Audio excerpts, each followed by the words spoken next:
I think you can see with some of the players that are playing. They've got Babangida, they've got Richard Vichka, Kiki Musampa, Mario Melchiot coming in this season as well. They're not quite, if we're being kind, they're not quite at the level of the players that they had a couple of years before. But yeah, I think this is just one of these occasions that we've seen all too often, that they get picked apart with that Bosman rule, like we mentioned before.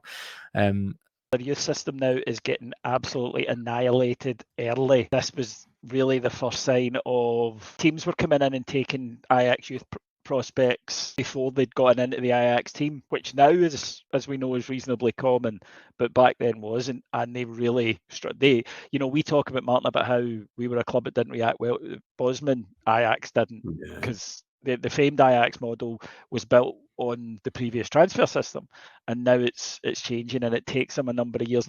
Ajax feel they need to move to that. They kind of stop developing young Dutch players for a few years because they thought, well, what's the point if teams are just going to come in and start taking them? But Ajax side, it's full of signings. It's so un-Ajax. It's full of guys from Eastern Europe, because they're trying to repeat their trick, if you like, of instead of bringing through all these young players, we'll go and get these guys from developing markets early. And it's just, they're a club who lose their identity at the turn of the century, I think.